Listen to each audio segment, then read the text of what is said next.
ওম শান্তি। Good morning. সবাইকে নমস্কার জানাই। আজকে 7ই এপ্রিল 2026 সাল। আজকের দিনে অর্থাৎ বর্তমান দিনে দাঁড়িয়ে আমরা ভীষণ অমনোযোগী হয়ে গেছি, তাই না? আমাদের অমনোযোগ হওয়ার পেছনে অনেক কারণ আছে। তাই বাবা আজকে আমাদের প্রাতঃমুরলিতে আমাদেরকে বোঝাচ্ছেন অমনোযোগ হলো মায়ার দরজা। মায়া মানে আমরা জানি, কিন্তু বলা তো খুব সহজ। কিন্তু কিভাবে আমরা অমনোযোগ হচ্ছি, আর মনোযোগ বা কেন থাকছে না, মনোযোগের কি কি কারণ হতে পারে, আর অমনোযোগেরও কি কি কারণ হতে পারে। আজকে আমরা অমনোযোগ থেকে মুক্তি পাওয়ার 7টি কার্যকরী উপায় জেনে নেব। কিভাবে আমরা নিজেকে মনোযোগী করব, কিভাবে বাবার প্রতি আমরা অ্যাটেনশন আনব, এবং বাবা যে লক্ষ্যে আমাদেরকে পৌঁছে দিতে চাইছেন সেই লক্ষ্যে আমরা তাড়াতাড়ি পৌঁছাবো। তাহলে চলুন বাবা আজকে কি বলছেন আমরা একটু শুনে নিই। প্রশ্ন দিয়েই আজকে শুরু করছি। বাবা বলছেন বাবাকে পেয়েছো, সেই কারণে কোন অমনোযোগিতা সমাপ্ত হয়ে যাওয়া উচিত? কোন অমনোযোগী জিনিস আমাদের মধ্যে সমাপ্ত হয়ে যাওয়া উচিত, বাবা সেটা প্রশ্ন করেছেন। উত্তরেও বাবা বলে দিচ্ছেন অনেক বাচ্চারা অমনোযোগী হয়ে বলে দেয় যে আমি তো বাবারই। স্মরণের জন্য পরিশ্রম করে না, প্রতি মুহূর্তে স্মরণ করতে ভুলে যায়। এটাই হলো অমনোযোগ। সে নিজে বলছে আমি বাবারই, বাবা বলছেন এটা কোনো স্মরণ নয়। স্মরণ করার জন্য যে আমাদের পরিশ্রম করতে হয়, মেহনত করতে হয়, বা যাকে বাবা সত্যিকারে স্মরণ বলেন সেটা হচ্ছে না। তাই বাবা বলছেন এটা অমনোযোগ। বাবা বলেন বাচ্চা যদি স্মরণে থাকো তবে অন্তরে খুশি স্থায়ী রূপে থাকবে, কোনো প্রকারের বিভ্রান্তি আসবে না। যেমন বন্ধনে আবদ্ধ আত্মারা বাঁধেলিয়া স্মরণের জন্য ছটপট অর্থাৎ ব্যাকুল হয়, ব্যাকুল করতে থাকে, ছটপট করতে থাকে, দিন রাত স্মরণ করে, তেমনি তোমাদেরও স্মরণের নিরন্তর স্মরণে থাকা উচিত। তাই বাবা বলছেন যেমন আমরা লৌকিকে আমাদের ছেলে মেয়ে বা আমাদের আত্মীয় স্বজন সম্পর্কের মধ্যে প্রত্যেকের কাছে বা প্রত্যেককে মনে করার জন্য আমরা ছটফট করি, মিলনের জন্য ছটফট করি, ঠিক তেমনি বাবাকে যে স্মরণ করে সে কিন্তু অন্তরে সবসময় খুশি থাকবে, তার ভেতরে সেই আকর্ষণটা থাকবে, সে নিরন্তর স্মরণে থাকবে। তাকেই বাবা বলছেন মনোযোগী আত্মা। অমনোযোগ ইনঅ্যাটেনশন কি? যখন আত্মা তার আসল লক্ষ্য, কার লক্ষ্য, বাবার সাথে স্মরণ আত্মচেতনা থেকে সরে যায়, সেটাই অমনোযোগ। আপনি যদি পুঁথিগতভাবে বা বিজ্ঞান ভিত্তিক জানতে চান, অমনোযোগ হলো কোনো নির্দিষ্ট কাজ, নির্দেশ বা বিষয়ে দীর্ঘক্ষণ মনোযোগ ধরে রাখতে না পারার অক্ষমতা, যা প্রায়শই অসতর্ক ভুল বা ভুলে যাওয়া, মনোযোগের অভাব এবং সহজেই বিভ্রান্ত হওয়ার মাধ্যমে প্রকাশ পায়। এটি একটি সাধারণ লক্ষণ, যাকে মেডিকেল সায়েন্সে বা সাইকোলজিতে বলা হয় ADHD, attention deficit hyper activity disorder. এর প্রধান উপকরণ বা উপকার হিসাবে গণ্য করা হয়।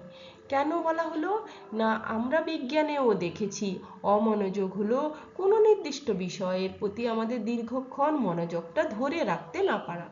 শিশুদের ক্ষেত্রে দেখুন, শিশুরা পড়াশোনা করতে কতটুকু সময় বসে, 1 ঘন্টা যদি পড়তে বসে কন্টিনিউ তাহলে কিন্তু এনাফ হয়ে যাবে, কিন্তু ততক্ষণ সে তার মনোযোগটা ধরে রাখতে পারে না। তাই বাবা বলছেন এটাই হলো অমনোযোগ। তো এটাও বিজ্ঞানের ভাষায় যদি এটা দীর্ঘ সময় বাড়তে থাকে তখন তাকে বলা হচ্ছে attention deficiency hyper active disorder. একটা রোগও বলা যেতে পারে। মনোযোগ ধরে রাখতে পারে না। শিশু পড়তে তো চায় কিন্তু পড়ার প্রতি মনোযোগী নয়। অমনোযোগের প্রধান লক্ষণগুলো কি কি? কি কি সিমটমস দেখবেন? বারবার ভুলে যাওয়া, ফরগেটফুলনেস, কিছুক্ষণ স্মরণ আছে তারপর সম্পূর্ণ ভুলে গেছি, ধারাবাহিকতা নেই, এটাকেই বাবা বলছেন অমনোযোগ। একাগ্রতার অভাব, ল্যাক অফ কনসেন্ট্রেশন, মন এক জায়গায় স্থির থাকে না, কাজ করতে করতে মন অন্যদিকে চলে যায়, মনের অস্থিরতা, মেন্টাল রেস্টলেসনেস, অকারণে চিন্তা দুশ্চিন্তা, শান্তি অনুভব হয় না ফলে। এই জন্য অস্থির মনকে স্থির করাই হলো তো রাজযোগ। খুশির অভাব, ল্যাক অফ ইনার জয়, ভেতরে যে আনন্দ থাকা দরকার সেই আনন্দ কিন্তু থাকে না, ছোট বিষয়েও তার মন খারাপ হয়ে যায়। মায়ার প্রভাব বেশি, ইজিলি ইনফ্লুয়েন্স, কারোর দ্বারা প্রভাবিত হয়, বাইরের পরিস্থিতি হতে পারে, মানুষ হতে পারে, কোনো কথা হতে পারে, এমন কিছুর দ্বারা তাকে প্রভাবিত করে, নিজের অবস্থানে সে স্থির নয়। তাই আজকে যে পাশের ছবিটা দেওয়া হয়েছে সেই আমরা কে, আমরা যে আত্মা, এই আত্মাই কি করছে, আত্মার ভেতরে মন আর বুদ্ধি আছে, মনের দ্বারা যে কোনো ভাবনা আমরা জাগাই সেটা বুদ্ধি বিচার করে এবং তার দ্বারাই যে কাজ করে সেটাকেই সংস্কার বলা হয়। সেটা ভালো হতে পারে, সেটা খারাপ হতে পারে। তাহলে আমরা অমনোযোগী হওয়ার জন্য আমাদের সংস্কারেও কিন্তু পরিবর্তন আসছে। তাই মনোযোগী হলে আমাদের কি ধরনের সংস্কার হবে আর অমনোযোগী হলে আমাদের কি ধরনের সংস্কার হবে সেটা অবশ্যই একবার কমেন্টে জানাবেন তো। কারণ কি, এই মনোযোগী বা অমনোযোগী হওয়ার প্রধান কারণ কি কি হতে পারে? এটি মূলত মস্তিষ্কের কার্যনির্বাহী ফাংশন বা কাজ করার ক্ষমতার ঘাটতির কারণে হয়। আমরা কিভাবে একটা পরিকল্পনাকে অ্যাকশানে পরিণত করব, কোনো প্ল্যানকে আমরা যতক্ষণ অ্যাকশানে না পরিবর্তন করছি সেখান থেকে আমরা লাভ ক্ষতি কোনোটাই পাবো না। তাই পরিকল্পনা এবং মনোযোগ ধরে রাখার জন্য একটি প্রক্রিয়া স্বাভাবিকভাবে তৈরি করতে হয়। তাহলে আমরা কি কারণে মনোযোগ রাখতে পারছি না সেই কারণগুলোকে খুঁজে বের করা এবং যে কোনো কাজকে বাস্তবে রূপ দিতে গেলে পরিকল্পনা করা। তার জন্য কি করতে হবে? একটি রুটিন তৈরি করা, তাকে আমাদের মূল্যের ভাষায় বলা হয় চার্ট তৈরি করা। রুটিন তৈরি করা, প্রতিদিনের কাজের জন্য একটি নির্দিষ্ট সময়সূচির তৈরি করা এবং সংগঠিত পরিবেশ, পড়া বা কাজের জায়গা গোছানো থাকা দরকার। কাজের জায়গা যদি অগোছালো হয়, পরিবেশ যদি সুসংগঠিত না হয় তাহলে সেখানে কিন্তু অমনোযোগ হওয়ার সম্ভাবনা থাকে। ছোট ছোট কাজ, অর্থাৎ বড় কাজকে একসাথে যদি ভাবা হয় তাহলে কিন্তু সেখানে কাজটা অসম্পূর্ণ থেকে যাবে, মনোযোগ থাকবে না। যে কোনো কাজকে ছোট ছোট কাজে ভাগ করা। প্রয়োজনে এটা যদি শিশুদের ক্ষেত্রে আপনি বাড়িতে প্রয়োগ করতে চান তাহলে শিশু যদি একদম মনোযোগ ধরে রাখতে না পারছে তাহলে শিশু মনোবিজ্ঞানী বা চিকিৎসকের পরামর্শ নেওয়া দরকার। বড়দের ক্ষেত্রে যদি হয়, বড়রা কিন্তু এই রাজযোগ মেডিটেশনের মাধ্যমে এটা থেকে সে বাঁচতে পারে, নিজেকে ঠিক করে নিতে পারে। তাই এটি কোনো অলসতা নয়, বরং এটি একটি স্নায়বিক আচরণগত সমস্যা যাকে নিউরো বিহেভিয়ারাল ডিসঅর্ডার বলা হয়। তাহলে নিউরন আমি আগের ভিডিওগুলোতে নিউরোপ্লাস্টিসিটি নিয়ে আলোচনা করেছি, যেখানে বলা হচ্ছে যে আমাদের যে নিউরনগুলো সে নিজস্ব একটা প্যাটার্নে চলে। সেই প্যাটার্নগুলো কিভাবে তৈরি হয়? আমাদের অভ্যেসের দ্বারা তৈরি হয়, আচরণের দ্বারা তৈরি হয়। সেই প্যাটার্নকে যদি আমরা রেগুলারলি একটু একটু করে পরিবর্তন করি তাহলে আমাদের কি হবে? আমাদের নিউরাল বিহেভিয়ার চেঞ্জ হয়ে যাবে। ফলে আমরা সেই কাজগুলো করতে পারবো যেগুলো আমরা করতে এতদিন পারছিলাম না, মনোযোগ ধরে রাখতে পারছিলাম না, সেটা অনায়াসে কিন্তু সম্ভব হবে। অমনোযোগের বৈশিষ্ট্য কি কি আছে? অলসতা, স্পিরিচুয়াল লেজিনেস, পরে করব, এই মনোভাব, এটাই হলো সবচেয়ে বড় আলবেলাপন। নিয়মিত অনুশীলনের অভাব। নিয়মিত অনুশীলন যদি আমরা না করি তাহলে কিন্তু অলসতা ভীষণ মাত্রায় বেড়ে যায়। অনিয়মিতা, ইররেগুলার প্র্যাকটিস, কখনো অমৃতবেলা করছি, কখনো করছি না, কখনো স্মরণে আছি, কখনো নেই, স্থিরতা নেই। ফলে ট্রাফিক কন্ট্রোলগুলোকে মেনটেন করা, অমৃতবেলা মেনটেন করা, এগুলোই হচ্ছে রেগুলার প্র্যাকটিস। দেহ অভিমান বৃদ্ধি, বডি কনসিয়াসনেস। বাবা তো নিজেকে বলছে তুমি দেহ নও, তুমি আত্মা ভাবো। এতে আমাদের কি হবে না, ভেতরে যে বিকারগুলো আছে, আসক্তিগুলো আছে, সেগুলো তো দূর হবে। সেগুলো যতক্ষণ না দূর হচ্ছে, যতক্ষণ না আমরা ইগোকে ম্যানেজ করতে পারছি, ততক্ষণ আমরা কি করে বড় হব বা কি করে আমরা আত্ম অভিমানে আসব। তার জন্য বাবা বলছেন সেলফ চেকিং করো। সেলফ চেকিং এর অভাব রয়েছে, তবে অমনোযোগী, নিজেকে যাচাই না করা, ভুলকে বুঝেও সংশোধন না করা। এতে কি হয় জানেন, আত্মার শক্তি হ্রাস পায়, লো সোল পাওয়ার। আর এই লো সোল পাওয়ার বা লো এনার্জির কারণে আমরা কোনো সমস্যাকেই সমাধান করতে পারি না, কোনো কাজে সফল হতে পারি না, আমাদের সহনশীলতা অনেক কমে যায়। অমনোযোগ হলো এমন একটি মানসিক ও আধ্যাত্মিক অবস্থা যেখানে ব্যক্তি ধারাবাহিক স্মরণ, একতা বা একাগ্রতা ও আত্মসচেতনতার বজায় রাখতে ব্যর্থ হয়। ব্যক্তি তার মনটাকে এক বিন্দুতে স্থির করতেই ব্যর্থ হয়ে যায়। সেটা কাজের ক্ষেত্রেও দেখা যায়। তাই অমনোযোগের 5টি রূপ কি কি?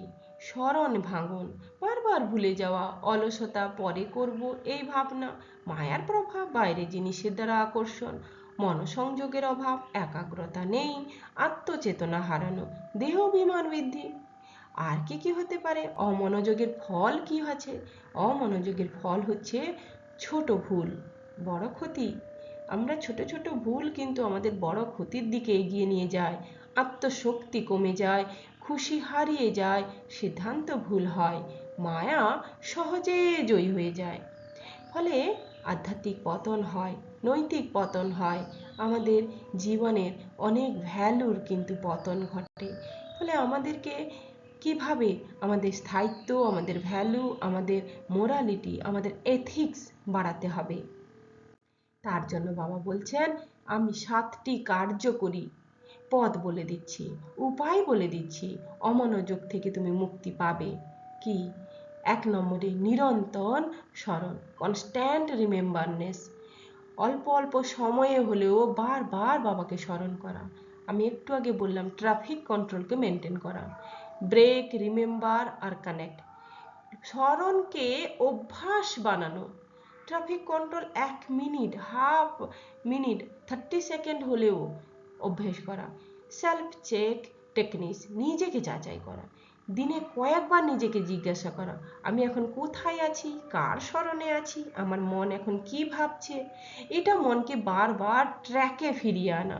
ট্র্যাক ব্রেকডাউন হলে আমরা জানি অ্যাক্সিডেন্ট হবে।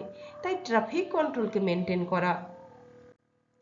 মাইক্রো মেডিটেশন প্র্যাকটিস, 1-2 মিনিট, 1 ঘন্টায় 1-2 মিনিট আপনি একবার স্থির হয়ে মেডিটেশন করে নিন, অর্থাৎ যোগ করুন বাবার সাথে। দিনে 8 থেকে 10 বার যদি এটা করেন দেখবেন আপনার মন একদম ফ্রেশ, একাগ্রতা বৃদ্ধি পাবে।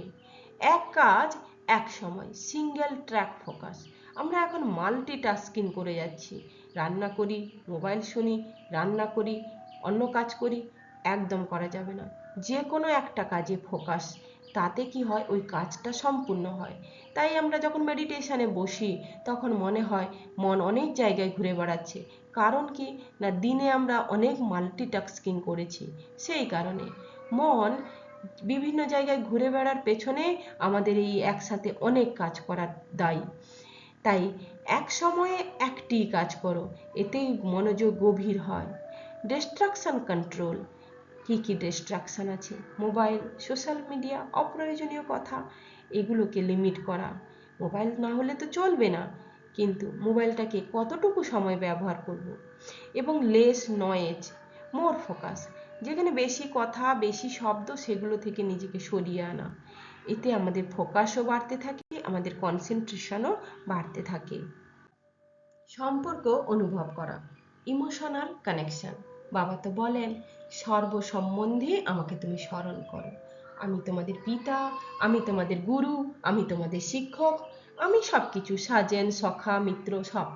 তাহলে বাবাকে যদি আমরা এভাবেই স্মরণ করি অনুভূতির সাথে, তাহলে কিন্তু আমাদের মনোযোগ বৃদ্ধি পেতে থাকে। নির্দিষ্ট সময়ে সাধনা করা, রুটিন ডিসিপ্লিন। প্রত্যেকের জীবনকে আমাদের রুটিনে বাঁধা উচিত।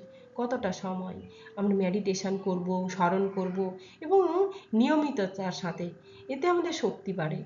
ইররেগুলার হলে কিন্তু মনোযোগ ভেঙে যায়।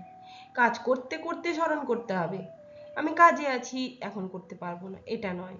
অ্যাকশন প্লাস মেডিটেশন, যেমন রান্না করতে করতে করতে হবে, হাঁটতে হাঁটতে, কাজের মাঝে। যখন কাজ প্লাস রিমেম্বার করব, তখন যোগা কিন্তু ইজি হয়ে যাবে। তাই নিজেকে চেক করুন, কানেক্ট করুন এবং কারেক্ট করুন। বাবার সাথে কানেক্ট যত হব, আমাদের ভিতরে কারেক্ট তত বেশি বাড়তে থাকবে। তাই অমনোযোগ দূর করে বা জোর করে দূর করা যাবে না। দূর করতে গেলে আপনাকে অভ্যেসে আসতে হবে। এই 7টা অভ্যেস আপনাকে মেনটেন করতে হবে, তবেই দেখবেন আপনার অমনোযোগ দূর হয়ে গিয়ে মনোযোগী হয়ে গেছেন। তাই অমনোযোগ থেকে মুক্তির জন্য প্রয়োজন ধারাবাহিক স্মরণ, আত্মপর্যবেক্ষণ, মনোসংযোগের অনুশীলন এবং শৃঙ্খলাবদ্ধ জীবনধারা। সবাই সুস্থ থাকুন, ভালো থাকুন, মনোযোগী হন বাবার জ্ঞানের প্রতি, নিজের শক্তির প্রতি। ওম শান্তি।